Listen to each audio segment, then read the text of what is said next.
Hello and welcome back to Talking Giants. Today is February 10th, 2026, and the Giants have hired an offensive line coach. They hired Greg Roman as a senior assistant, and Shaun React. We're going to be giving out our offensive grades from the 2025 season.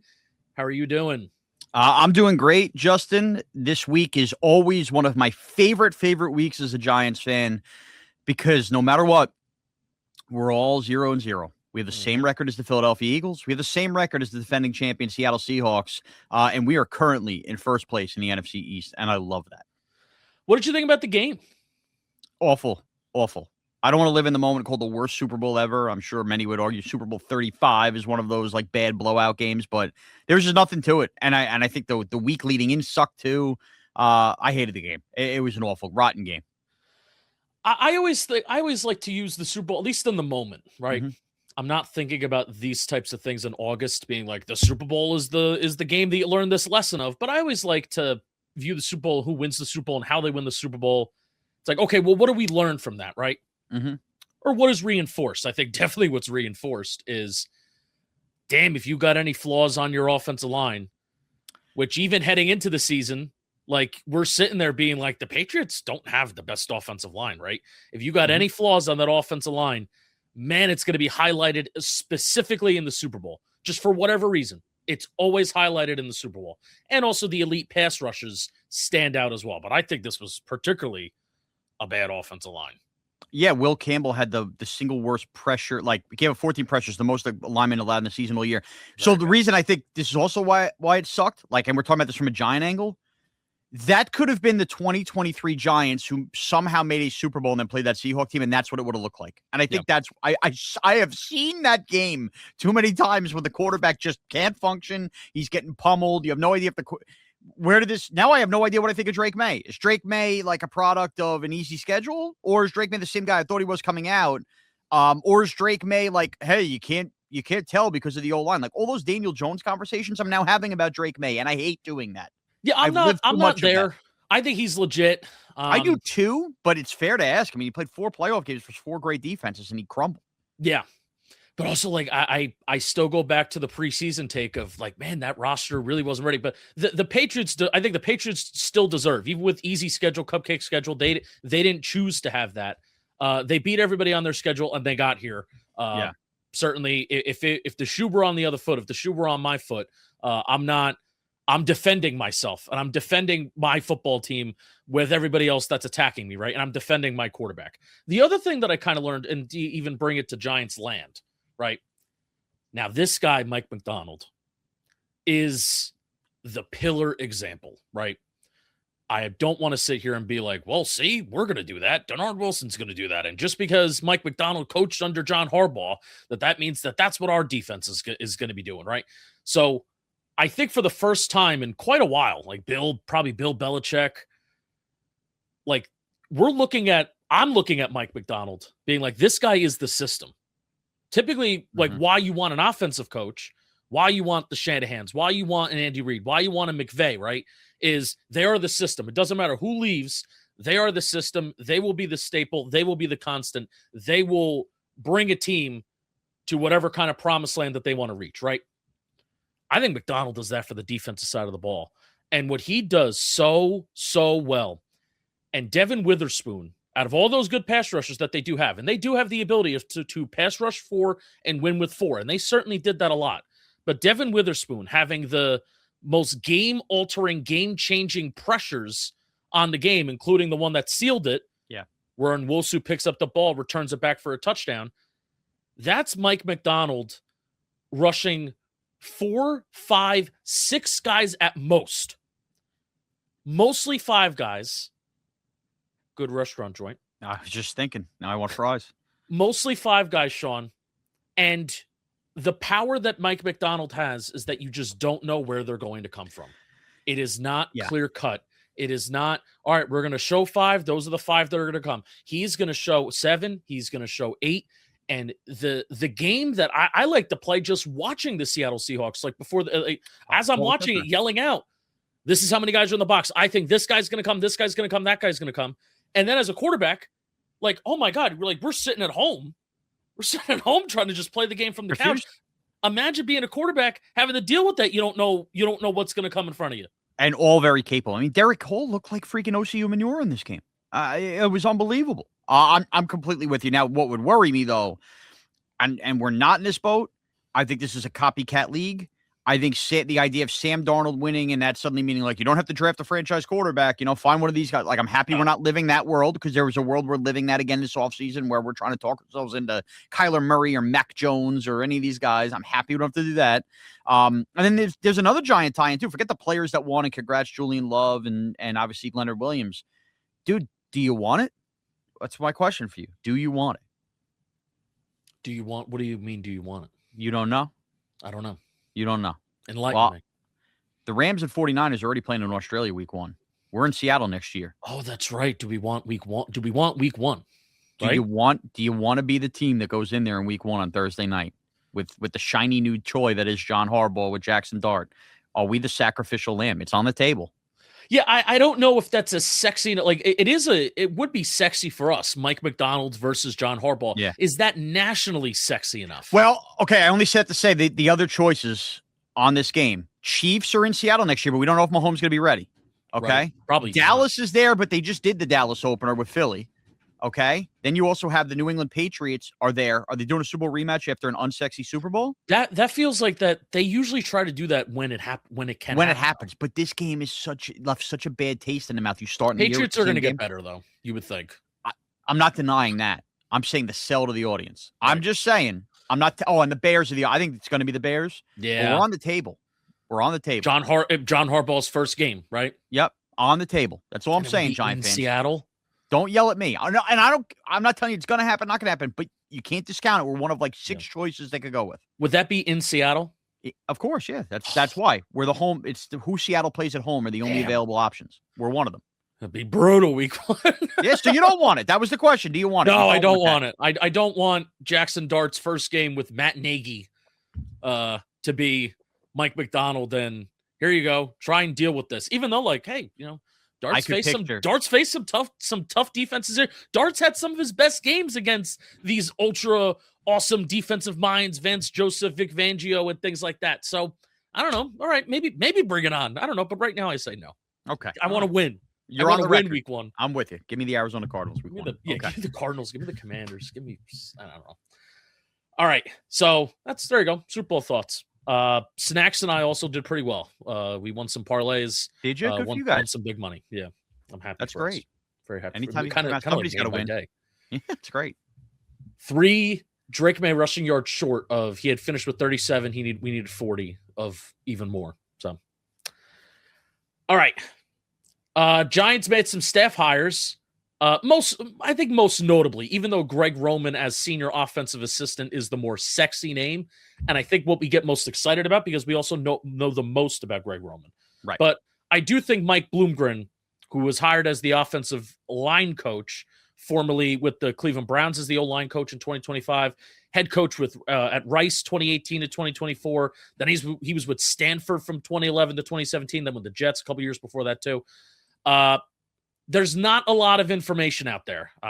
Basically just some snippets of pressures. He's pass pro isn't passive. Okay, all the same type of BS that you hear from offensive linemen. Our guy Big Blue Huddle tweeted out an excerpt that Joel Petonio had to say about Mike before the season. It's like, yeah, he's a good O-line coach. Had dinner with him. He's we getting to know each other's families and things like that. As an O-line coach, you got to be a little bit of a dick. The guy cares about the details. Blah blah blah blah blah.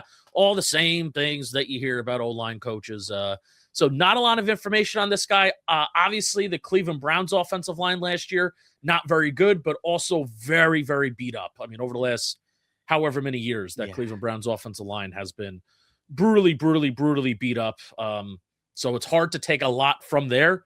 But maybe we'll take Joel Petonio, Wyatt Teller as like interior older veterans, maybe free agency. Maybe that opens the door for that. Well, I guess that's a way to look at it positive. Here's what I'll give you the cons before I give you my one pro. Yeah. The cons is for the first time in what felt like 20 years, I'm probably over exaggerating. The Giants felt like they were in capable hands at the O-line position because of Carmen Brasillo and the job he did. So when you don't bring Carmen Brasillo back, and then you start hearing the names like Stoutland and Castillo, like these classic Eagle offensive line coach names, you get a little enticed and you feel it. So this feels kind of in a weird way like the Matt Nagy hire happened, where you're a little let down when you think of what you could have had. But then here's the pro. Unlike Matt Nagy, where we did the episode kind of breaking down the pros and cons and what his offense looks like and what it means, and people were anti it. I saw some of the positives. You can't say that is it Bloomgren? Bloomgren? I want to make you want to say Mike Bloomberg. I want to say Bloomfield. It's Bloomgren. Bloomgren. You can't say definitively he's a bad O-line coach. I mean, he only had 1 year. Nobody knows. I will say with Stanford, I think those lines, like for a couple years there, they were like good. Stanford football, even after Harbaugh leaves, like they were kick-ass physical football teams. From what I understand. They were, and that's what you're looking for. But just on the NFL level, like he was an offensive assistant with his hands with the Jets back then. But no, like we don't have enough proof. We have 1 year of him as an O-line coach, which is a total unknown. And this feels like the classic, all right, like Harbaugh knows what he's doing, so we jump in the water and we trust kind of hire. Yeah, interested to see or to hear if any beat reporters have any timelines, informations once we kind of get them on there. If they have like what happened with Carmen Brasillo. Like, was it Carmen Brasillo, was he swayed to go to Tennessee with Brian Daboll? And because what happened to this unlimited budget and, full carte blanche that John Harbaugh can do whatever he wants? Because it sounds like he was impressed with the offensive line. Out of all position groups, that's the one that he kind of talked about the most besides Jaxson Dart and the quarterbacks and Jameis, the quarterback room, right? Thinking that he has that pressure and that Carmen Brasillo is going to stay. And then just, here we are and new offensive line coaches here, and it wasn't necessarily the sexiest of hires or sexiest of names that maybe we would have wanted. So no, I mean, again, I don't know how much more deeper we could possibly go. This is a complete flyer of all these people on the staff. That's what it feels like. It also does suck. Just another offensive line coach for these guys. Another offensive line coach for Andrew Thomas. Same Andrew Thomas. I'm not worried about though. He's going to be Andrew Thomas. It's John Michael Schmitz was making steps forward. Yeah, just you go completely backwards. But then again, they could also sign Tyler Linderbaum, and we don't really care about that either. Right. So we'll see. Right. All right. I do want to briefly talk about Greg Roman because I did a live stream on Friday. I also put it on the podcast app too and laid out a lot of the reasons and some stats of why I like Greg Roman, senior offensive assistant. We know the title now. We thought originally it was going to be. I think we knew it on Friday too. Senior offensive assistant. We thought originally it was going to be run game coordinator. But he basically is. It basically is, yes. I would hope that Greg Roman's responsibilities are going to be with this run game. And Sean, I mean, we asked for it earlier in the week. I said, like, I feel very uneasy about Matt Nagy in the run game. I would love to bring in Greg Roman as like a run game coordinator.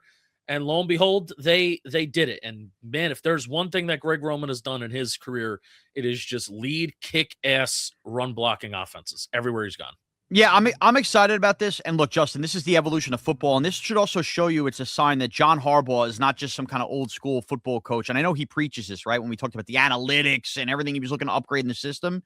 Because 5 years ago, if you were to tell me the Giants hired an offensive coordinator and then went a week later and hired a run game coordinator, my reaction, old football mindy, would have been, well, that's too many cooks in the kitchen. You just didn't trust the offensive coordinator to begin with. But the game has evolved, right? How many of these teams do we see league-wide that bring in either pass game coordinators, run game coordinators on both sides of the ball?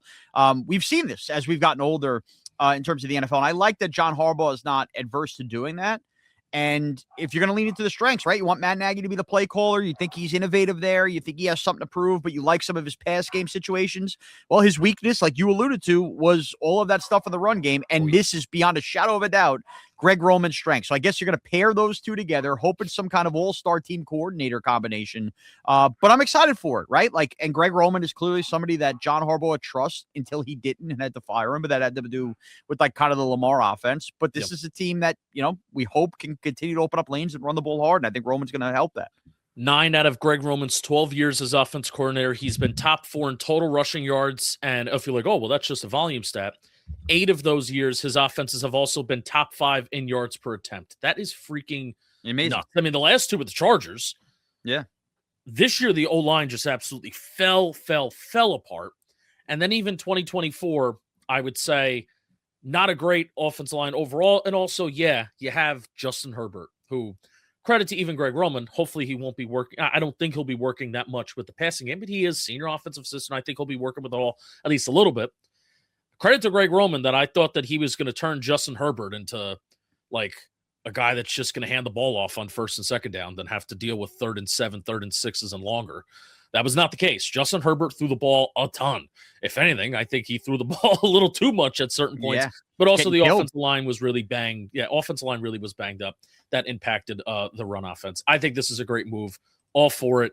What I now wonder, Sean, and there's no answer to this right now, but you have Greg Roman and you have Harbaugh that typically run 11 personnel 40% of the time, like very, very low. Like they run 11 personnel near the bottom of the league. It's about 12 personnel, fullbacks, Patrick Ricard, 21 personnel and things like that. Whereas Matt Nagy, Kansas City Chiefs, shotgun first, 11 personnel, running at 65% of the time, around league average with the Chicago Bears. It's very different. It's a very drastically different vision for an offense and your personnel and the players that you're adding to the roster.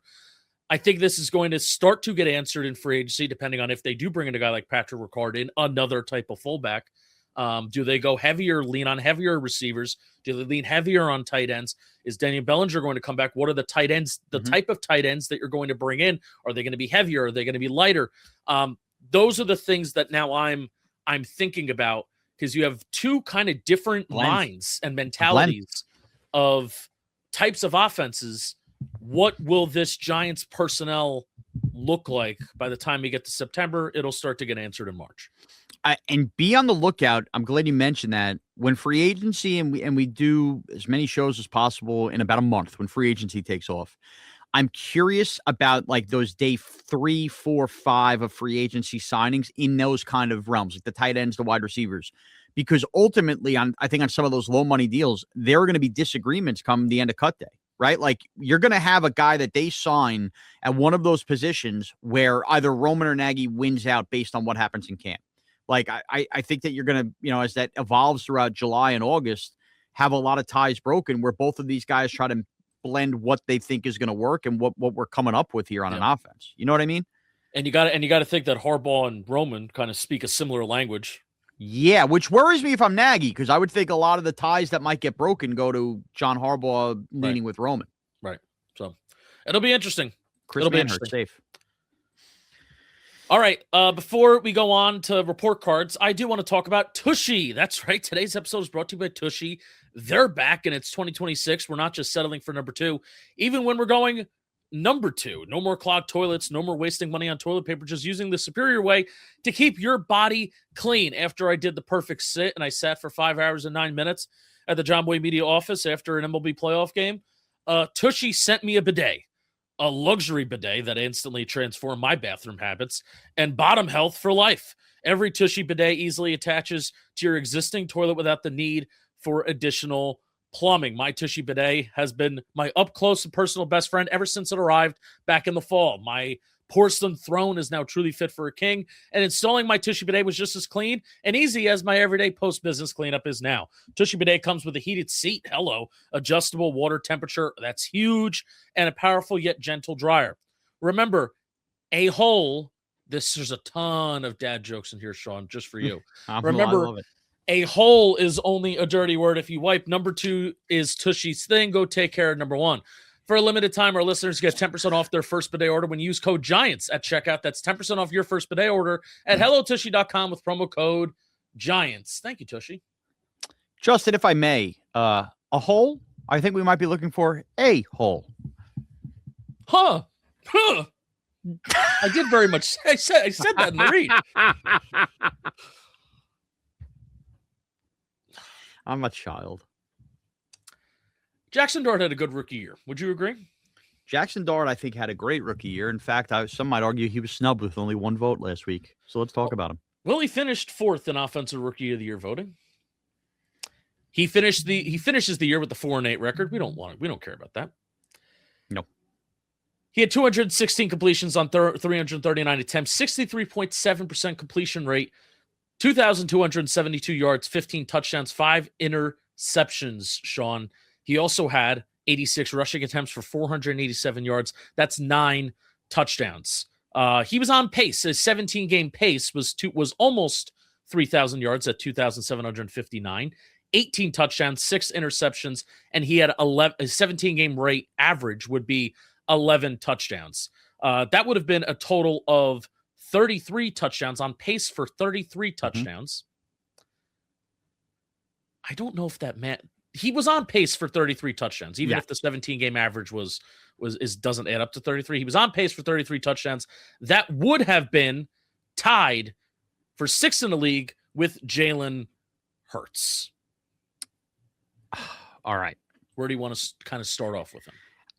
I think that if we're being honest, a lot of what we're going to say about Jaxson Dart is positive. I don't know this because I didn't talk to you about it, but I'm going to assume. So I think I would like to end positively and start with some of my negatives and maybe bounce some of your negatives off and then tie it up with the positives before grade. Yeah. Here's just a quick rundown of negatives. I'll try to go through this as quick as possible. Number one, although it was insanely overblown, in my opinion, the whole protecting himself thing, he did get hurt and had to miss a game or two. That's a negative. You need your quarterback to be available, no doubt about it. He was more available than he was not available, despite what some say, but still, that is a negative. The other negative would be, you know what? When you go there and you're trying to beat the Denver Broncos and you have the team humming and sure, the defense collapsed, you cannot throw that interception there. And that's an enormous learning moment, but that changed the course of an entire game where you're just basically trying to figure out the clock. Now, he did score late in that game and people forget and they retook the lead, but that play cannot happen. The meltdown versus New Orleans, while it felt like he was chucking them up, the 5 straight turnovers, not always his fault. He had the fumble. That was not a good moment. And then in the end, you didn't win enough games as a rookie quarterback. You only won the 4 games. You caught lightning late, but again, winning matters, and you didn't rise above it the way maybe Jaden Daniels did a year before. So, and look, you might talk to some of the ball placement stuff, velocity. I'd like to see more, like maybe that's more you get into, but I just think those are kind of like overarching. You have to be truthful and honest. Those are negatives on his rookie year. Yeah, I do think in general he needs to improve as a passer. I feel like a lot of his, like, I don't want to end 2026, Shaun, where we're feeling a little bit more uneasy about Jaxson Dart and simply look at his 2025, kind of like how we look at Daniel Jones's 2022 right now, and say, oh, because of his running, because of his rushing effectiveness, because of all the runs that he had of 10 plus yards, that's what really uplifted some of these stats. And, you know, he did finish like 13th in EPA per play. He was 17th in success rate. Like that's really good, especially like 13th in EPA per play for a rookie quarterback for the circumstances in which he was given. And why I think he's going to improve as a passer is because there were times where it felt like some of his targets were openly trying to sabotage him. Like, we'll get to Slayton, we'll get to Theo Johnson, but losing Cam Skattebo, I understand that that's the run game. That really hurts you. Hurt him in the pass game, too. That hurt him in the pass game. Yeah, 100%. Good receiver. And losing Malik Naber's, like, cherry on top, full ice cream, like, that changes the entire offense. Changes your entire offense. Like, removing a top 10 wide receiver in the National Football League, let's just pluck him out of the offense in the first game.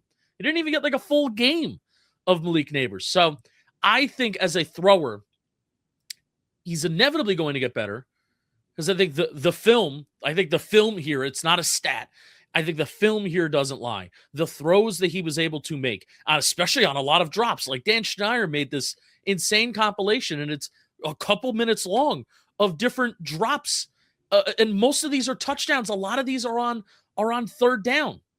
I do have a stat here. The 5th highest drop rate out of qualified quarterbacks in the NFL, Jaxson Dart had this year, like almost 8%. The jaw-dropping throws are there. Now, in terms of negatives, I do want him to try and get better as a deep passer, a little bit more confidence. I don't know if arm strength is something you can really build up. He's still a young guy. I'm sure he can get stronger. I am confident in his ability to layer the football over the middle of the field and put air on a football, but there are certain times where we need more juice. And if you got a guy, even if it's Darius Slayton, even if it's Malik Naber, even if it's insert somebody here, insert a draft player here, a Malachi Fields from Notre Dame, if you got him running deep down the field and he's open, you got to hit him. And that's part of the game in the NFL. You know what I mean? So I would say as an overall passer, we need to see a step up in some of the production and some of the numbers and not be so run heavy and run dependent. But I think that's inevitably going to get better when you have your skill position players that are times not trying to sabotage you. So that was going to lead me into my positives, Justin, yes. if I may. Feeds off your negatives. 1 quarter. He got 1 quarter of Malik Naber's, and we all know what that room looked like beyond that. Wan'Dale Robinson was a 1,000-yard receiver for the first time in his career. You can't tell me that has nothing to do with Jaxson Dart kind of just opening up, reimagining what Wan'Dale Robinson was. And I'm sure a lot of that started, obviously, with Russell Wilson using him as a bit of a deep threat. But, yeah, like, you don't think that Matthew Stafford, for as great as he is, his numbers aren't completely enhanced by Puka Nacua being awesome? I think that saved his career. Yeah, like, you think Caleb Williams not having Luther Burden this year and obviously DJ Moore, you don't think that helps him at all? And like Jared Goff getting a Rod Saber. The point is, when you lose a number 1 wide receiver in football, I mean, Sam Darnold with JSN this year, like, it works both ways. He did not have that. It was Darius Slayton as basically his number 1 when you're not counting the slot that was Wan'Dale Robinson in that spot.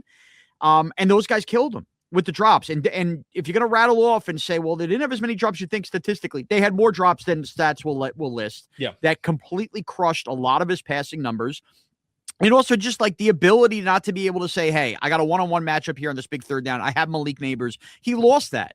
And that helps you in those spots, continue drives and everything. I think that hurts statistically and emotionally trying to drag this offense when they kept losing guys. And when Skattebo's there and they're basically ready to cry, like there's some intangible stuff there that Jaxson Dart was able to do. I also think he played well when we had the bad weather game in Chicago before he got hurt. And he kind of proved that he's not just a guy that can play in like the warm weather. Remember, that was a fear. Yeah. And I think most importantly at all, this will be my last pro. He frankly gives a shit about beating the rivals. Like, the Eagle game meant a lot to him that night. Nobody saw it coming that Thursday night at home after they lose to the Saints. And he put the team on his back, him and Skattebo, and he said, the hell with this. I don't care about ghosts and losing to the Eagles. And at the end of the year, as much as we hated it, beating the Dallas Cowboys mattered to him. Yeah. Like, and it matters to us deep down that our division rivals don't continue to kick our basically penises back inside of us, and that the quarterback cares and the quarterback beat 2 of them. So I think that's because of him. And last but not least, he's the biggest positive. He left enough of an impression that when looking at 7 vacancies at the time, John Harbaugh said that's the franchise for me because I have the quarterback. So above anything else, that's probably the biggest reason I'm high on Jaxson Dart. Yeah, that last point, I think it's such a good point. I do want to give one more stat. Third down, very, very good on third down. At one point, he was number 1 in the NFL in success rate and EPA per play. Towards the end of the year, he kind of lost it. 4th in EPA per play, 6th in success rate. I view like third down as like that's the quarterback down, right? That's the money down. You're not getting stuff manufactured, handed for you, like kind of maybe designed like on early downs. And I don't think that this Giants offense was all that great on early downs at times. So you're talking about Jaxson Dart having to play a little bit of hero ball on third down, and that is the down and distance. That's the down and distance where he did kind of shine the most. I love on third down that he was money there. As a runner, Sean, he was tied for first in the NFL this year in most QB rushes of 10 plus yards. Isn't that crazy? Didn't he play 12 games? Yeah, that is crazy. 4 touchdowns of 10 plus yards. We're tied for the 7th most in the NFL out of all players this year, by the way. This includes running backs. 4 touchdown runs of 10 plus yards, tied for 7th in the NFL. And he played in 14 games, not 12, excuse me. He was 3rd in EPA per rush among No, he played in 12. He started 12. Did he appear in 14? Yeah, because he had that one play or 2 plays versus Dallas on the road, the Russell Wilson game. Okay. So he started 12. Again, all right, so I was right. Ignore my notes, idiot. Yeah, because he missed 2 and didn't start the first 3. 3rd in EPA per rush among quarterbacks with 30 attempts, tied for 2nd in quarterback rushing touchdowns. And I think this is important too. Again, even though he didn't play in 17 games, he didn't start 17 games. The Giants' 381 points in Jaxson Dart's rookie season are the most they've scored in the 17-game era, the most points per game since Eli's last full year as a starter in 2018, and the most points overall since Eli's last Pro Bowl season in 2015. They scored points. The Giants ended the year 14th in points per drive. They were third in average time of possession per drive. They were third in plays per drive, and they were 10th in yards per drive. They scored and they produced yards. Without the weapons like we talked about. And then the other stat you're not bringing up, it became old hat for the Giants to score on their first drive of games this year. Oh, my God. Yes. How many years did we go through? Oh, my God, they're struggling to score a touchdown in the half. The first drive, what did they score? About 8 of the 12 starts on the first drive of the game? Might be the stat. Same coaching staff, might I add. Like Brian Daboll, Mike Kafka have been here since 2022, and they perpetually struggled with that through 2022, 2023, and 2024. They literally have been talking about it for years that they do not get off the fast starts, and they finally did with Jaxson Dart. Incredible. Shaun, I'm giving him an A. I'm giving him an A for his rookie year. And not to say that he's perfect. Like, if he has the same type of year in his second year, we will feel differently about him because rookies just have this shine about them. We do this every year. But here's why I'm giving him an A right now. The perspective on his rookie season. Do you remember in August in training camp, or even after he was drafted, at least the conversation I was having with myself, Shaun, I don't know about you, I was like, I don't want to see this guy. I don't want to see him until the final 4 games of the year. Ironically, when he started to play a little bit better because the teams were easier and the defenses were easier, right? We didn't want him to play. I was petrified of him playing and being thrown out there with the tough schedule and possibly a bad team, and then add on top of that all the injuries that they suffered. I was petrified of him playing because I thought that he was going to get ruined. When it was the opposite. He kind of saved and salvaged any kind of season that this miserable team was going to have. So that's why he gets an A for me. Going from I am petrified of you playing to, oh my God, I'm so excited to watch you play. I guess I'm giving him a flat A too. I can't give him an A+ because Brian Burns gets an A+. I mean, that's just different. He gets an A, obviously the Harbaugh lasting effect, but I'm going to form this in a different way than the way you just said it. Ahead of schedule. For all the talk about like what we expect next year, he wasn't a top 5 pick because he was thought coming out of that offense out of college, it was going to take some time to develop. And I'm sure the runs under center, all that stuff he still needs to work on. Yes. He was absolutely so far ahead of schedule, by the way, that it felt like they just owed Russell Wilson some starts to start the year and they couldn't wait to pull the ripcord when in essence, Jaxson Dart was the better quarterback for the team in August. Yeah. And he probably could have started week 1. He's ahead of schedule. Yeah. All right, so that's Jaxson Dart. Excited for him. Dart. I even said it like Daboll too. How do you like that? I'm going to miss the way that he says Jaxson Dart. It's hard. It's hard to win in this league. Do you think he sticks with number 6? That's just my last thing I'm going to leave you with because I still have bought a jersey for that reason. Yeah. All right. So Banks is gone. You don't think he goes back to number 2? I hope not. I hope not too. Like 6 looks good. It doesn't look weird. It looks right. Stick with it. I'm with you. Okay. Also, because Deonte Banks is now wearing number 2. Like, don't go to number 2. Like, just stick with. We have good memories in 6. Stick with 6. All right, let's talk about Wan'Dale Robinson. Let's not have like this long conversation on him because we're going to be talking about him in a couple weeks anyway with an impending free agency episode. But he finishes the year with 92 catches, one shy of his career high in 2024.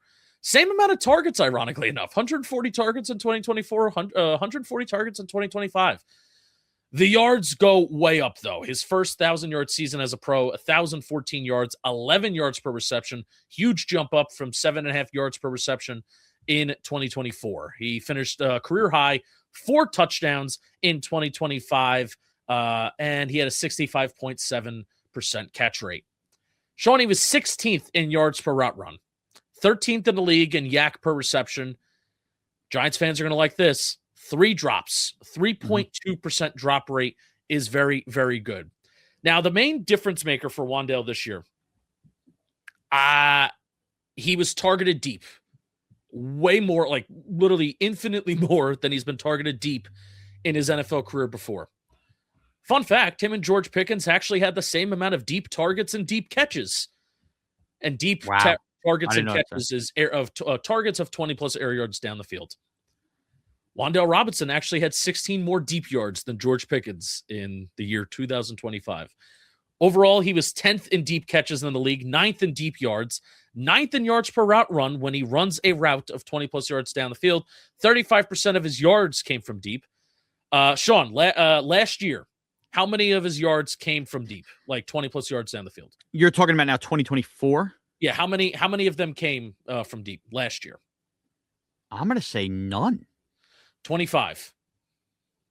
He had Okay, I thought we were going to go back to a trick question because it felt like everything was short of the sticks the year before. He had one catch, basically a zero. He had one catch of 25 yards. Okay. 2023, 51 deep yards. 2022, 0 catches, 0 yards from deep. So, I mean, this was a did tear his ACL that year, though, to be fair. Wan'Dale Robinson, I feel like he did what he needed to do this year. Like I don't think in 2024, there was not a conversation in my brain on if he deserves to come back or not. It was a flat out no. Now the conversation is, especially now that Matt Nagy, I think, is the offense, he is the offense coordinator. Now the question is, what is that value that you should assign Wan'Dale Robinson? But I do think that he is important to this team, and I do think it's 2025. He did everything that he needed to do to convince people that he is a quality NFL player. Right. And it kind of piggybacks what we talked about with Nabers being out and the drops that were happening with Slayton. And like, he was Mr. Reliable.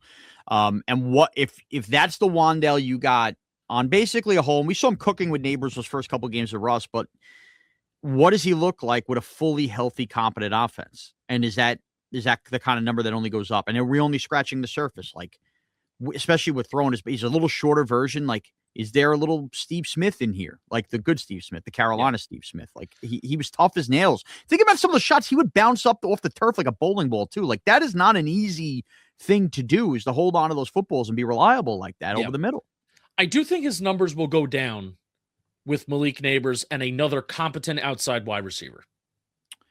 Okay, I'm fine with the yardage going down, but like was this a reliability where I could count on you in every third down because you're the only guy we got and I was under contract, or can we only get better there? Yeah, and by the way, you mentioned third down. He was 10th in the NFL in catches on third down. Always but there. The one thing that sticks out, that catch rate for a guy that is a slot only, basically a slot only player, even though there were times this year, like if I'm his agent, by the way, and they're having these contracts, I'm fascinated by what he's going to get. And I'm fascinated to know, like, what are the points of reference that Joe Schoen is going to use for why they're going to try and convince, like, this is what you deserve, right? What are the points that Wan'Dale Robinson's agents and his team is going to use to show that this is why I'm worth 16, 17, 18, I mean, even Christian Kirk, is guys like that are getting close to 20 million, if not $20 million a year. Like, you look at the wide receivers that are getting 20 million a year, and you ask yourself, is Wan'Dale Robinson more productive than them? Yes. But also, like, is there such a stigma around these slot wide receivers? And again, I don't want to get too far into it. But I give him a B+, Sean. Ooh, okay. I was giving him an A also. There's still part of me that thinks he is replaceable, that his role is replaceable. But that's not what the grade's based on, if you're replaceable correct, or not. Correct. That's a March conversation. Yeah. But after evaluating who Wan'Dale Robinson was in 2024, and now looking at the type of year that he had in 2025, there is still some games where he can do a disappearing act. But again, he was tasked with being a more complete wide receiver, not just being this volume check down merchant, right? This volume 0 to 9 yard merchant. He was targeted in more areas of the field. He is okay after the catch. He's not great. I think Khalil Shakir is better after the catch, and he gets 13.5 a year. I'm giving Wan'Dale Robinson a B+ because he got better in all of the areas that we asked him to get better at. I'm giving him an A too, and he gets elevated with that A based on everything we talked about with the injuries, and I think just his peers and the drop passes I saw around it. So maybe he's a B+ on another team, but for what the Giants needed this year, I have to give him an A. Okay. I'm at B+, you're at an A. Mm-hmm. Darius Slayton. 37 catches on 63 targets, 538 yards. That's a career. It's not a career low. It's a second career low year in catches and yards. 2021, where he played in 13 games, was the only year that's lower. It is a career low year in touchdowns. I am giving him a D, Sean. Pro Football Reference credits him with 5 drops. I looked at the specific games where he had drops. PFF gives him way more drops, by the way, which is very frustrating that Pro Football Reference and PFF, there's a lot of things that they can't get on the same freaking page with.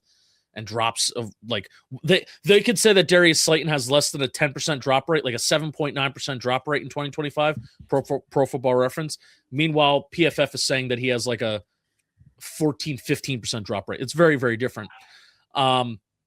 Every single drop, Sean, it wasn't just the fact that he had like this insane close to 10% drop rate, right? Because Slayton has ended years with more drops, but every single drop feels like it's a game-altering drop. He dropped a touchdown versus the Saints. He had a drop versus the Eagles the following week. He had 2 drops versus the Commanders, one of them being a touchdown. He had a drop versus the Vikings. Mm-hmm. Pro Football Reference didn't count this. PFF didn't either. He did have a drop touchdown against the San Francisco 49ers too. Like every single drop felt like you're dropping 6 points. Yeah, he gets an F for me, Justin. And I didn't even give Deonte Banks an F. I'm just going to blanket statement this. The reason I give Deonte Banks an F is because, well, he returned kicks and at least gave you something special teams wise. When you get an all-pro vote, even if it's for special teams, you can't get an F. To me, and I'm not trying to pile on, Darius Slayton signifies and is the prime example of the most disappointing player on the 2025 New York Giants. Yeah. Flat out. You needed him as the veteran in the room when basically the walls were caving in and you put a captaincy on his chest to step up, and he did the complete opposite. If leading by example was following Darius Slayton's lead, it was losing football. And I don't think Darius Slayton's a bad person. Clearly, he gets the Media Good Guy Award, like the Walter Payton type of nominees. It's not an indictment on the person. It's not even an indictment on whether he's a great pick originally from being from the 5th round. But we're past that now, right? Like we're past the rookie contract scale. Darius Slayton makes too much money to be that unreliable for a young quarterback and completely kills momentum of drives with some of these drops and just is never like, unless and even when a ball's put perfect, he drops it. He just never makes the play you need him to make when you need it. And that's a big part of playing wide receiver when you're getting that many snaps and logging that many snaps. He's a big F. He's the most disappointing player in the 2025 New York Giants. And I will not cry myself to sleep if they eat dead money and cut him because John Harbaugh doesn't view him as a guy that loves football. Yeah, again, I gave him a D. I think they need him. And I still, I'm sick. I still low-key believe in him. I mean, dude, what are we, 7 years in now with him? He is what he is. You know, and it doesn't mean he's the worst football player of all time. He's had good moments. You look up at the all-time yardage and all that stuff for the Giants.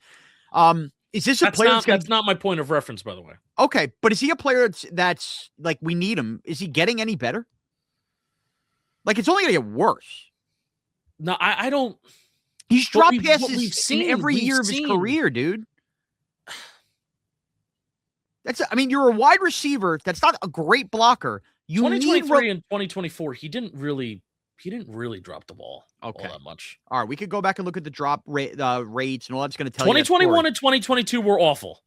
And then 2023 and 2024, I still think that there is that player that we saw with Tyrod Taylor at the end of 2023, even 2022, despite all of the drops, despite there being a drop rate of nearly 10%, was a productive player that can win at all 3 levels. He can get open in the short part of the field. He can get open in the intermediate. He definitely can get open deep. I think that yak-wise, he can be a reliable, decent wide receiver too. I think he can be, and I think that's valuable. And I think for the purpose of this offseason, if you cut him, it not only costs you dead cap and it costs you dead money, but you're going to have Malik Nabers rehabbing from an ACL and a torn meniscus, who we don't even know if he's going to be ready for week 1. We could be living in a world where Wan'Dale Robinson has to walk. So then we're talking about needing 3 wide receivers, possibly for week 1, that could be starting-ish level caliber players. No. I think you need Darius Slayton to stick around, and you got to root for him to find something. All right. Because it was a devastating year for him in 2025. I'm not saying if he's not a New York Giant, root for him to find something. And by the way, I'm also not cutting him without a plan in place. My point is, I won't cry if they cut him because it tells me they have an idea. Maybe they're paying Wan'Dale. They're drafting a wide receiver in the first round. I get everything you're saying. But Justin, I slept on this over the last couple of weeks when I was thinking about the Giants. And this is where I came around on Darius Slayton. You believe the Giants are going to be a more competitive football team next year? Do you have hopes that they could compete like the Patriots turned around this year? I'm not telling you they're going to the Super Bowl, but hear me out. We should be a more competitive team that's in the hunt late for a playoff spot next December. Perfect world, right? Perfect world, yes. Okay. So how devastating would it be to know that this team could have been a 10-win team next year, but they're an 8-win team because you're still trotting Darius Slayton out there who just drops these passes at the most inopportune times. And the games now that get closer that suddenly you're pouring more into and that you are more in and you are more capable of winning, those drops only get – we didn't care about half those drops because the team stunk anyway. Now picture being a good team and those drops kill you in some of these games. You'll be devastated going, this is the money we're paying him? You'll lose your mind more on Slayton. We're tempered on because the team sucked. Imagine being good and it actually costs you real wins that we care about. I know, and I've talked about the disease of losing and getting. He's got it, man. He's the tumor. He is not the Amani tumor. He's the tumor and the disease of losing. I know, and he's been here the longest. It's him, Dex, that are the longest tenured Giants. Just save this tape. Because if he sticks around, save this tape in November next year when the Giants are playing a game for a wild card spot and he drops a big pass. And then we'll come back and revisit. I gave him a D, though. All right, fair enough. I just think they need him. I just think they need him, and I still think he's got something left, even though he does infuriate me at times. Let's mention Malik Naber. By the way, this is healthy. We're feels like we're at Giant therapy. Let's mention Malik Naber. 18 receptions, 35 targets, 4 games, 271 yards, 2 touchdowns, 67.8 yards per game in those 4 games. By the way, so I mean the yards per game, receptions per game were definitely down. Russell Wilson. Mm-hmm. I rewatched his catches. I made a video of follow him step for step on his catches versus the Dallas game. That was the first game in his NFL career that he was targeted consistently down the field, and he ruled. He was awesome. I am so excited for him to come back. But against the Chargers, he suffers a torn ACL, and then eventually we also find out that he tears his meniscus. He had ACL and meniscus surgery on his right knee. He is still in crutches. We will see you hopefully in the middle of training camp.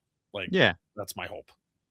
And I'm no longer stressed if he misses the first week or two. And I know we'll talk about this a million times between now and then because Dart kind of proved he can move the offense along without him, but he just enhances it. Yeah. I'm not grading him. I'm giving him incomplete because I don't think it's fair. I can't give him an A or a B. And I didn't even tell you to do that. And I was going to do the same thing. It's an incomplete. And I'll just say this. The season ends. He still has, in my mind, the catch of the year for the New York Football Giants when in that Dallas game. Dude, I mean, it's a play we remember forever if they win the game. He was unreal. And again, the first time in his NFL career that he was targeted deep down the field, and it was just unbelievable. Unbelievable. I don't know if we're ever going to see, and this is also credit to how bad the Dallas defense is.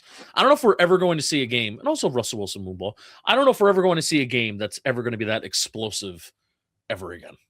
Probably not. Then again, we saw one not that long ago between Eli and Breeze at the Giants Saints. They pop up every 10 years. Every 10 years. All right, Jalin Hyatt, last receiver. We could be quick about this. F, I agree. No step forward, stinks. Can't get on the field when they're signing guys off the practice squad. He stinks. That's it. Dalen Cambry's getting elevated because Jalin Hyatt sucks. I mean, enough.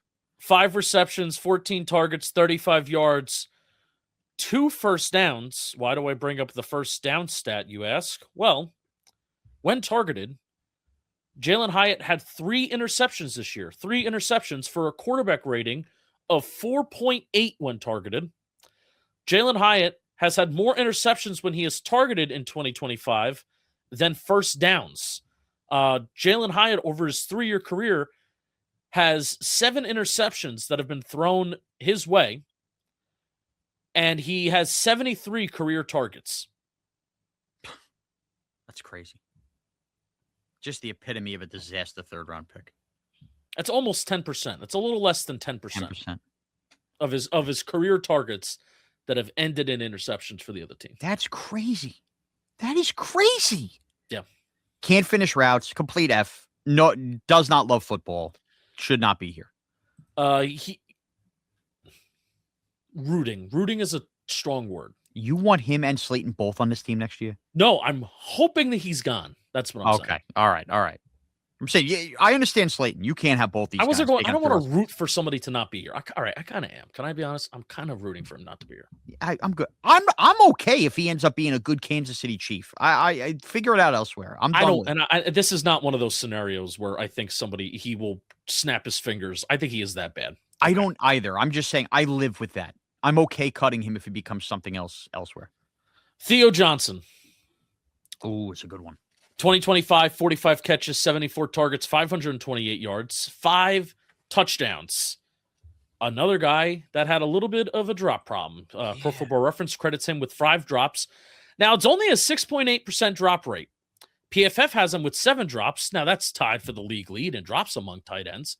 So I guess that's a kind of high drop rate for tight ends. Because you think if they get less targets, but they have the same number of drops, that's a higher drop rate. Not good. And again, similar conversation with Darius Slayton. The drops are just extremely backbreaking, where they're either touchdowns, or for his case, I felt like he had a lot of third down drops as well. This is the most, I think, hardest one to grade on the offense, because you're right, the drops drove you nuts. If I'm going to hold him to Darius Slayton standard, it's awful. That can't happen. But at the same time, like, he was a playmaker. He had his moments. Even the Charger game, that like little choreographed, I'm going to sit right here for Jaxson Dart to finish the game. I think next year is such a pivotal year. It's a guy we're going to talk a lot about over the summer for him. He would not stop me from upgrading the tight end position this offseason. Like, if they wanted to go get Isaiah Likely, I'm fine with that. I'm going to push back on you, though. Okay, go ahead. I think Isaiah Likely and Theo Johnson are redundant. Okay, well, I guess my thought would be, and I would have to do a deeper dive. Obviously, I didn't watch every single snap of the Ravens. I watched enough, but he felt more reliable with his hands when targeted than and Theo. That's not, and I'm talking about from a personnel standpoint. Because the same kind of play. Theo Johnson, believe it or not, 49% slot rate, 14% out wide rate, 30% inline rate. Now, you'll be kind of shocked, and I sometimes am pretty shocked myself too. Like, even some of the best tight ends in the league, like how low their inline rate could be at times. Like, hey, man, if you're a good tight end, you're a receiver, they want to line you up. They want to line you up out there. But if I'm bringing in Isaiah Likely, who I do not want on the inline, and I'm only putting Theo Johnson 30% of the time in line, I just feel like that would be pretty redundant. You know what I mean? No.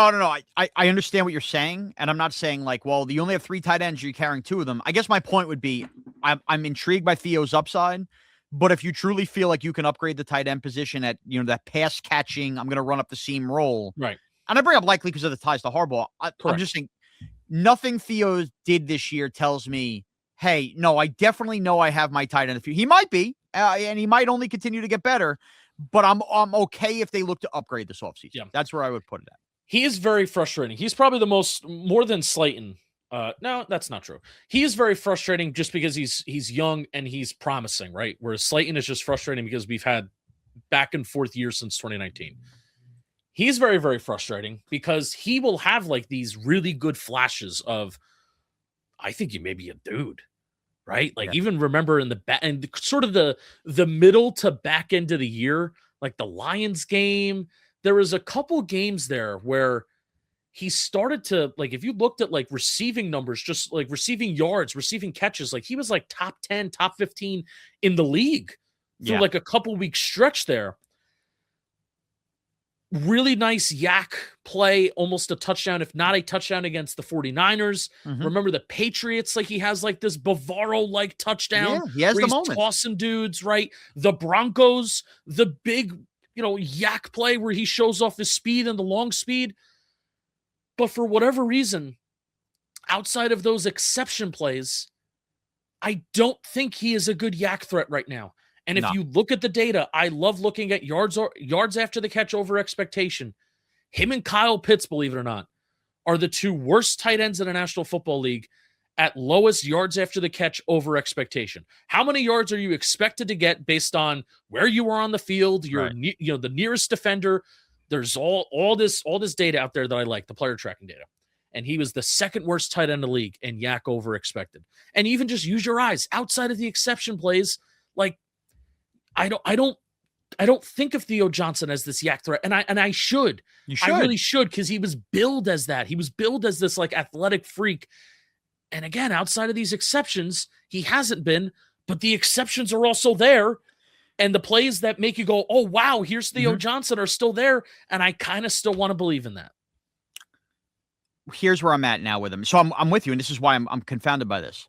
I'm raising the bar on my expectations of the Giants going forward. And I know this is about a grade on 2025, but I'm struggling with whether I am overrating the positives that Theo Johnson brings because it was a team full of so many negatives and so many bad players, and he did have those shining moments, or whether on a really good team, a guy like Theo Johnson, his warts start to frustrate the hell out of you even more, and you realize you absolutely can do better.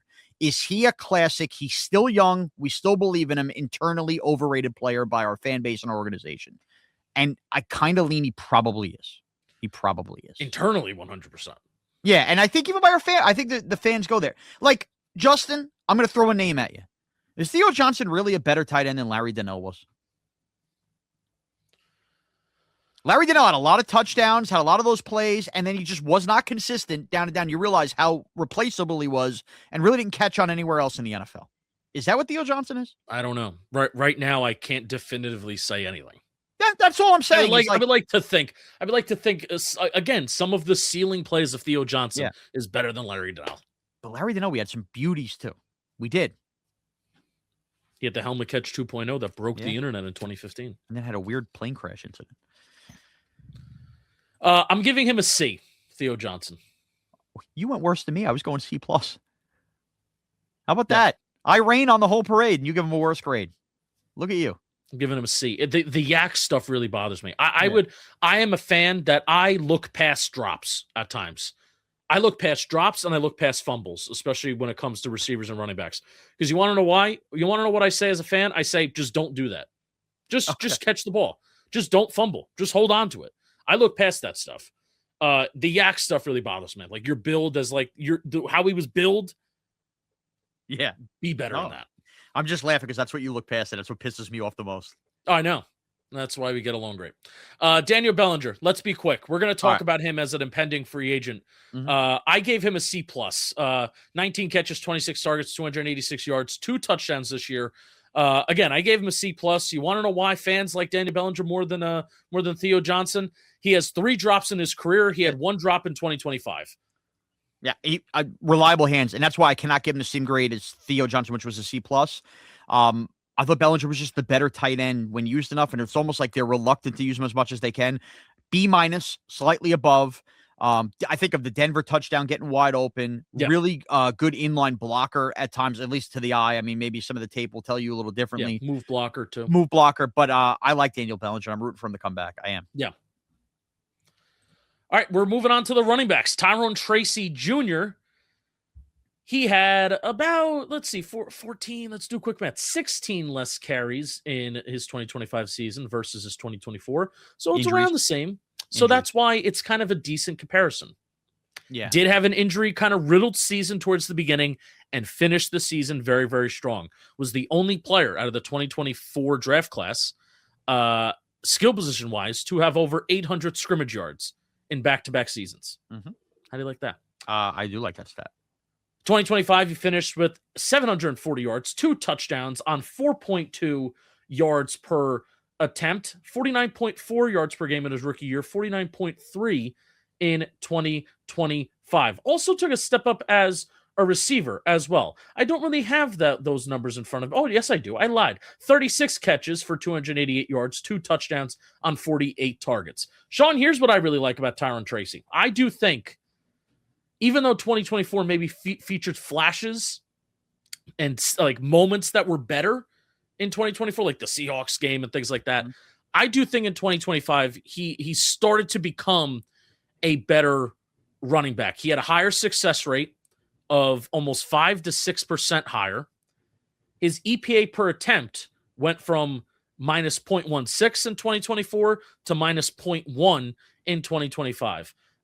Yards after contact per attempt was the same, and his rushing yards over expected per attempt was negative in 2024, and that is now a positive in 2025. So I think he did get better as a runner in 2025. Yeah, and I think some of those games, even when he came back from injury, he wasn't fully healthy, and that hurt. Correct. Like some of it, like he didn't trust his shoulder as much. Look, he's an ascending player still, and I'm really anxious to see what his versatility looks like now in the Nagy Roman offense moving forward, and how him and Skattebo, when both healthy, get used together. He's getting a C+ for me though, because it's still reliability. You still were hurt, and then you came back, and you weren't like the same player early. But I'm excited about Tyrone Tracy, and dare I say underrated. Ironically enough, I think by some of our fans. I gave him a B.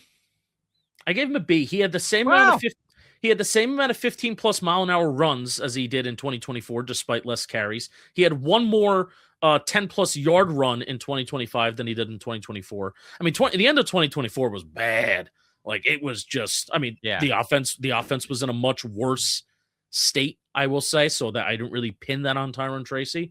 But his 17-game average through 2 years in the NFL is 839 yards, 4 touchdowns, 4.3 yards per attempt, 300 receiving yards, 2 receiving touchdowns.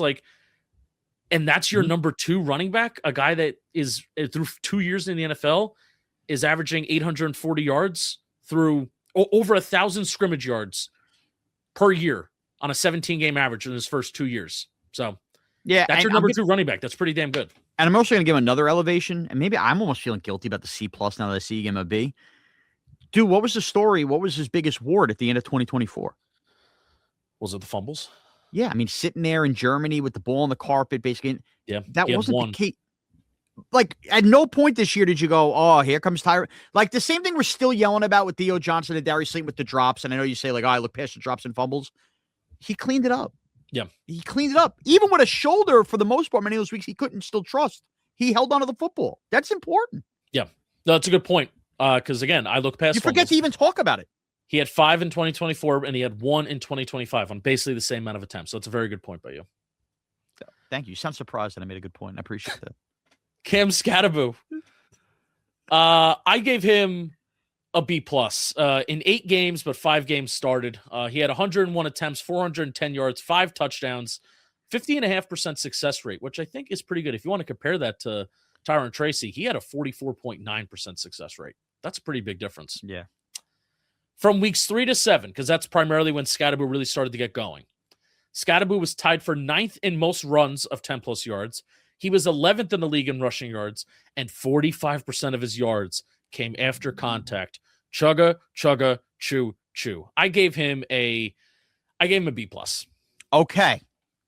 Now, I want to make this clear. I gave Malik Naber an incomplete because of the injuries. So you might yell and scream, why am I not giving him an incomplete? He did play a couple more weeks, and there's a difference here. Yeah. I'm giving him an A-. And here's why. It's not just about the idea that he was a threat in the passing game, and he became a touchdown. Like, all those touchdowns they were getting in the red zone, he was unbelievable with it. But as a rookie running back taken on day 3, he wasn't this huge liability in pass protection. Sure, he wasn't perfect, but he would come up and fill the gap with all of that. And in the end, if he doesn't get hurt, all this talk and all the screaming and yelling about Jaxson Dart and the offensive rookie of the year, if he plays the whole year, I think he beats out Ted McMillan and becomes the offensive rookie of the year this year. I think he was going to have that kind of year. I think he was that destined to do that. And he also big time culture changer. I'm giving him an A-, Justin. I think he was even better than advertised.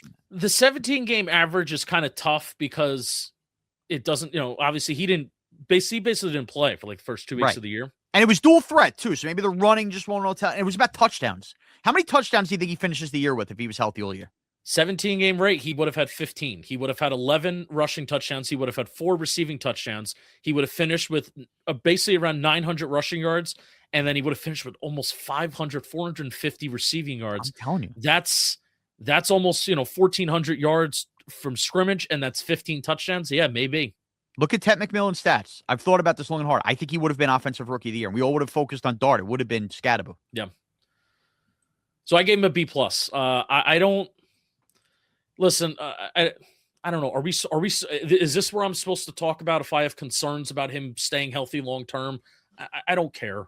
I don't care. Like, hot it's take. who he is. He's a player. He's a football player. Yeah, we're all worried about his head. Hot take. Maybe saving all the mileage on him this year, and his leg pointing the other way. This is the same shit that you said when we're all sitting there. Did I say this? This sucks. You're like, you know what? Maybe this is a good thing in a lost season. We got mileage shaved on Skattebo for when we're good next year. I don't think it's the worst thing in the world. Hey, he took 14 less headshots this year. The same shit that you said in the moment. Hey, Justin, I forgot I said it, but at least tell me I'm consistent. That's all. This isn't you saying this just because we're 3-4 months removed. You said it that Sunday. Always looked for the positives. Jesus. It was a hell of a year. All right. Very excited for Cam Skattebo. I think he's a kick-ass player. I really don't know, like, is he ever going to be like a darling when it comes to is he ever going to be like a top 5 rusher in the league? I don't know. Like, I honestly don't know. Like even this year, again, he averaged 4.1 yards per carry. Like, that's not awesome, but his impact did not feel like his impact was way more. So yeah, I'm less worried about whether Cam Skattebo is going to be a top 5 running back. I'm more concerned with, are Cam Skattebo and Tyrone Tracy as a tandem? Can they form a top 10 rushing unit in the offense? Yeah, I like that. That's all. All right, let's move on to the offensive line, and we'll kind of go relatively quick through this. Andrew Thomas. Andrew Thomas gets an A for me. He was second in pass blocking efficiency among all tackles in the National Football League. He allowed 1 sack, 2 hits, and 10 hurries. Only 3 penalties allowed in 2025. Through week 13, he allowed just 1 sack, and that's around when he got hurt. Yeah. He allowed just 1 sack going into week 13, 0.3%. That was the 3rd lowest in the league. He allowed 2 quick pressures through the first 12 weeks of the year.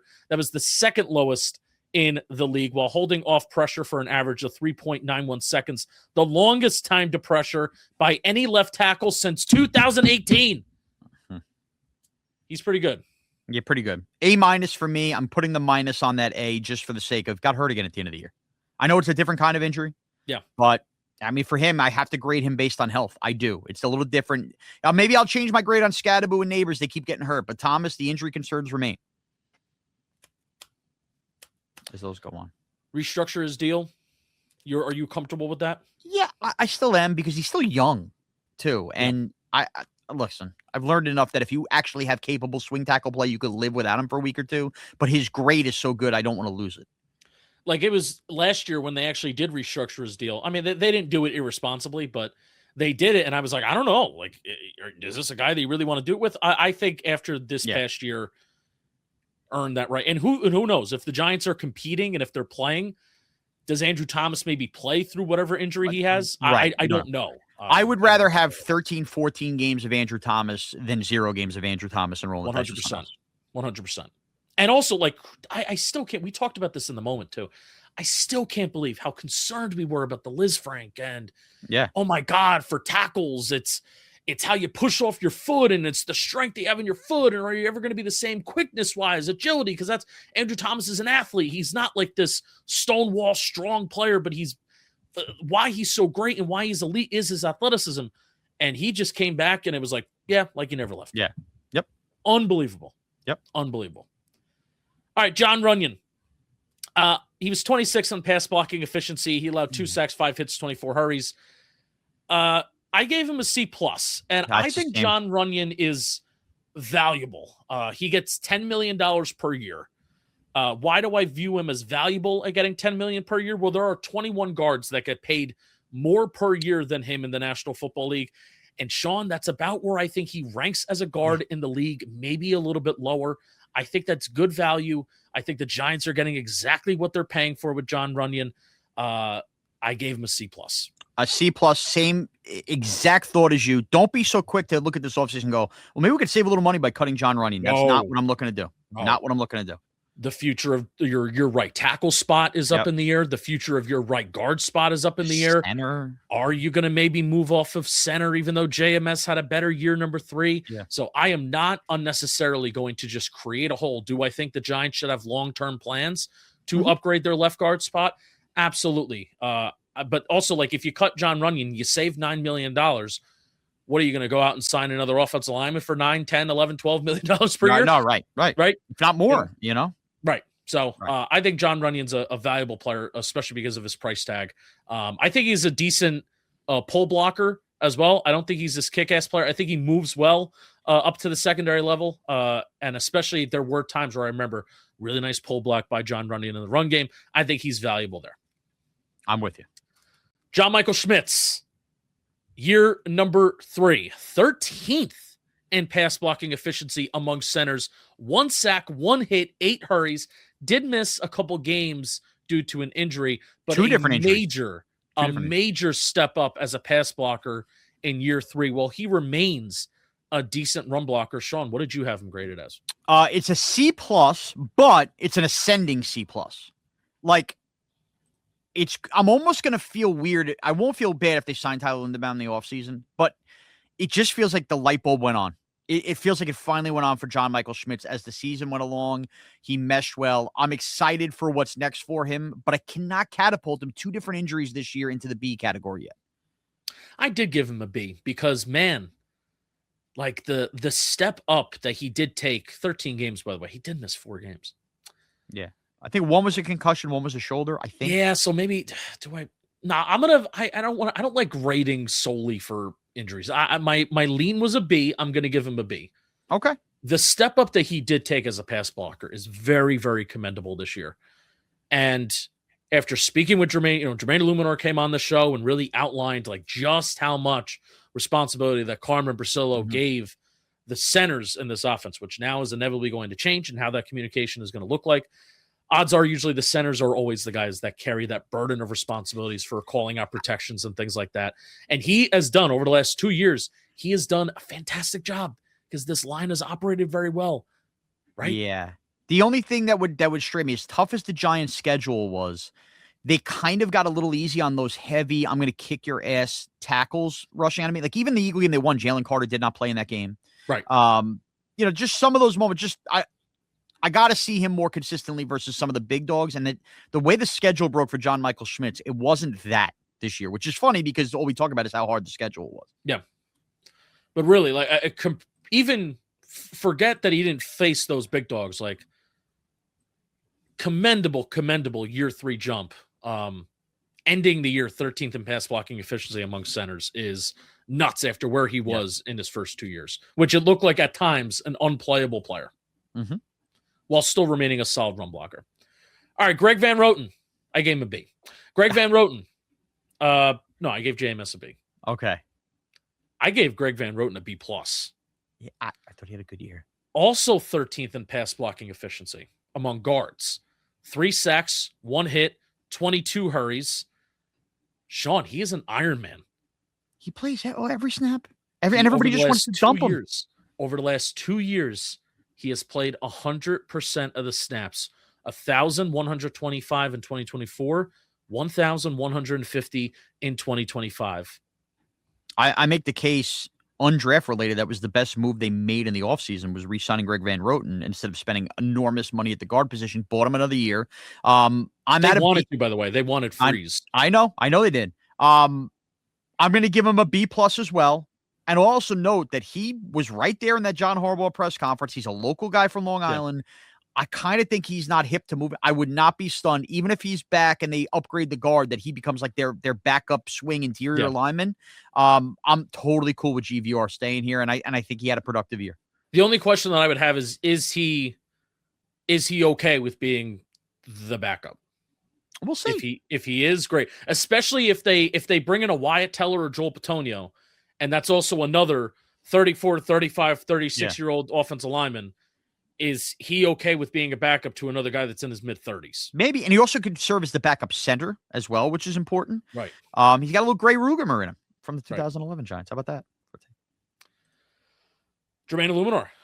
We have 3 players left, including Jermaine Eluemunor. Jermaine Eluemunor, are you ready for this? Mm-hmm. I still have to shake myself every time I see this. He was 6th in pass blocking efficiency this year, according to the PFF. Amazing. The Giants had 2 players inside the top 2 tackles inside the top 6 in pass blocking efficiency. What world are we living in? 4 sacks, 3 hits, 12 hurries on the year. And I will say, 14 penalties, tied for the most among tackles in the league. A lot of penalties, especially a lot of those are false starts. He is an okay run blocker. He came on this show and said that he is never going to be an all-world beater run blocker. But he does like moving out in space, and I do think he's good at that. Shaun, the thing about Jermaine Eluemunor is despite him being in his 30s, despite him looking for a new contract, he has been very vocal about how he's getting better. Mm-hmm.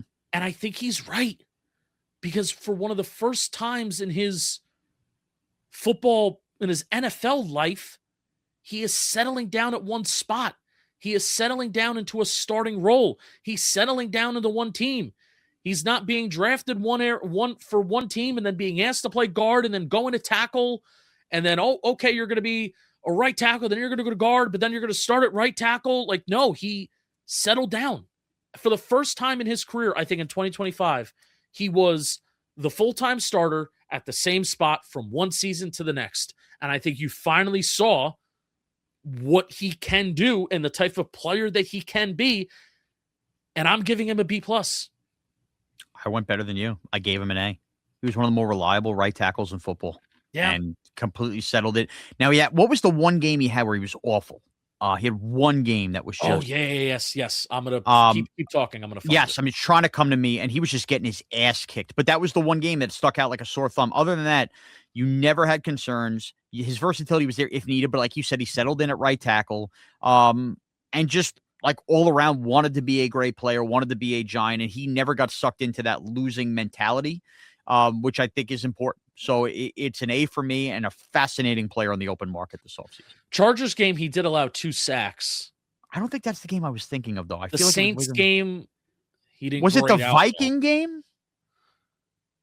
The Viking game, he had 1 penalty. He allowed 1 hurry in that game. This is gonna piss me off. I don't know. There was a game where like maybe it was one series where like 3 bad things happened in a row. You know what? No, I know exactly what it is.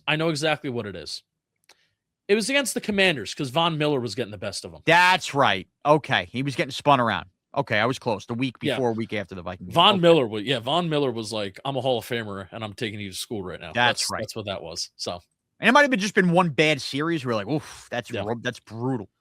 All right, 2 more players. Funny story. I said to Shaun that this episode's not going to be that long before we started. Marcus Mbow. Out of 94 tackles, Marcus Mbow ranked 92nd in pass blocking efficiency. He allowed 3 sacks, 11 hits, 12 hurries, and 209 pass blocking snaps. I think that Mbow is not fully ready, and it was not fully ready. And as a day 3 draft pick, it is okay to not be fully ready to play and take on NFL action. But even despite those numbers looking bad, and like, hey, we're used to offensive linemen being the bottom of the barrel in allowing sacks and hits and hurries and things like that, right? I still think that he shows good athleticism. I still think his feet are extremely, extremely fast. And Shaun, I know there's a conversation about him transitioning to possibly guard. I still think he deserves a shot to remain at tackle and to be a right tackle in the NFL. Yeah. I'm with you. I think he was steady. I think even the minimal reps he got at left tackle when James Hudson completely imploded the rest of the Dallas game, I thought that was admirable.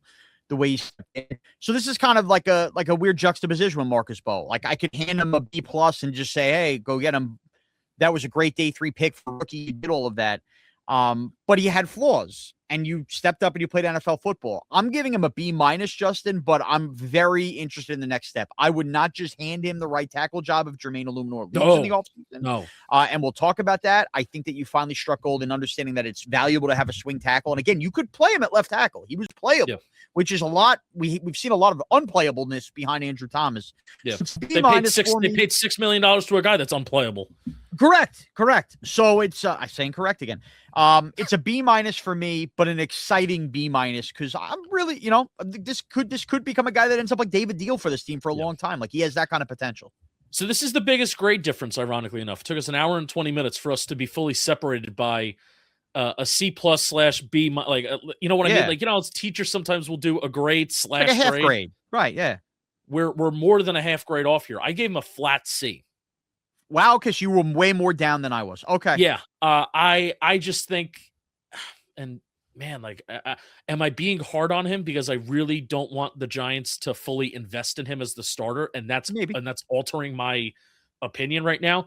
I hope that internally they're not looking at Marcus Mbow being like, "Yup, he's gonna take the next step up. He's gonna be the right tackle. We don't need to pay Jermaine Eluemunor because we have our guy." And this, like, I think that's a bad thought process. I think that's bad just process in general. It is. Of a day 3 draft pick. I get it. He was 65th on the consensus board, so that's a day 2 pick. But he fell to day 3, and I think he fell to day 3 for a reason.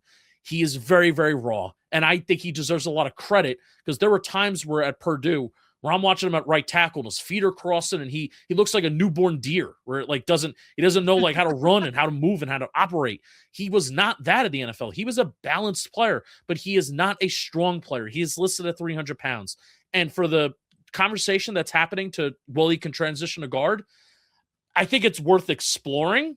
I think it's worth tinkering with. I am not telling him to fully make that transition and fully train to be guard because if your main issue at tackle is strength, then you're going to be moving inside facing players who are 30, at least sometimes 30 pounds heavier at interior defensive line. That does not seem like a recipe for success. And you can make the argument, okay, well, there's less of a running start on the inside. Like just the space is less, right? Yeah. Like instead of edge rushers coming out all the way here and the tackles here, and then it's boom, and then you get more momentum that way.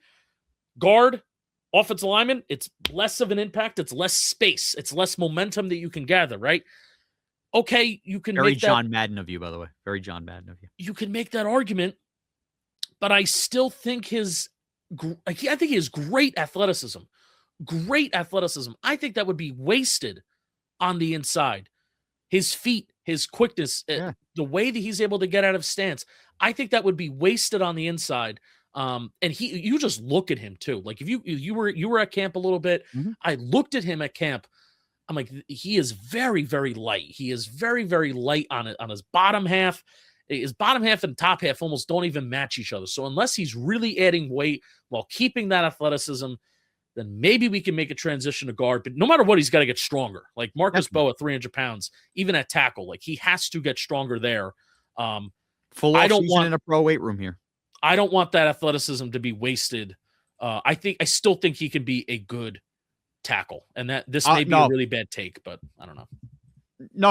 I think I completely agree. I still view him as I'd rather him be the swing tackle next year and continue to mold. And maybe I'm more prepared to have him elevate and be a right tackle in another year. But yeah, guard in a pinch. That's for me. Use his versatility when need be in a pinch. Injuries derail you, and you try to just do, hey, I'm going to play my best 5 linemen kind of deal.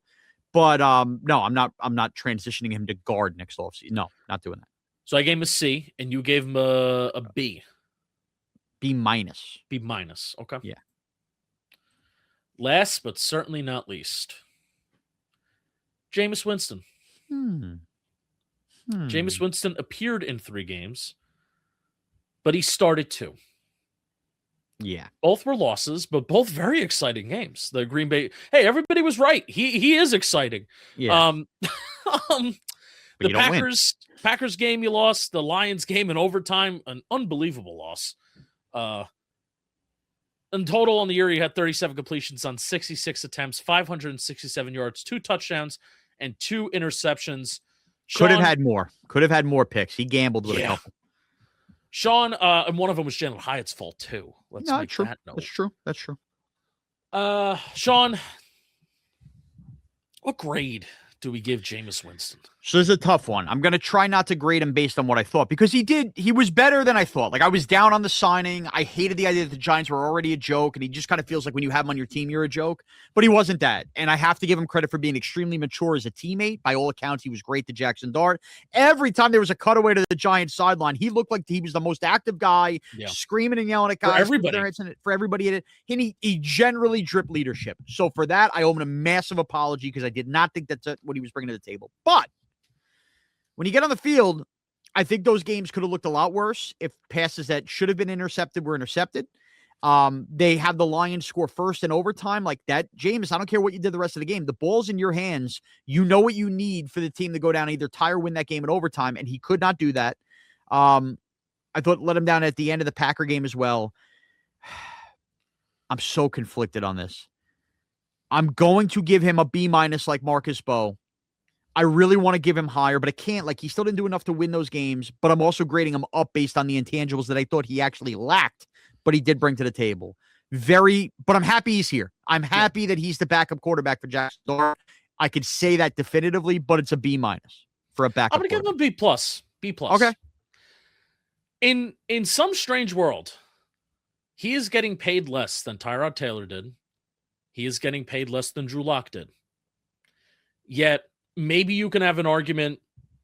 I mean, I think he's more durable and reliable than Tyrod Taylor. I think Tyrod Taylor can be a better quarterback. Like at both of their best, Tyrod Taylor can be better. But I'm biting my nails. Like if Tyrod Taylor goes out there in the middle of the third quarter, I'm biting my nails, being like he can break a rib for crying out loud and get concussed and then leave the game. And then we're down to our emergency third-string quarterback. Hello, Tommy DeVito.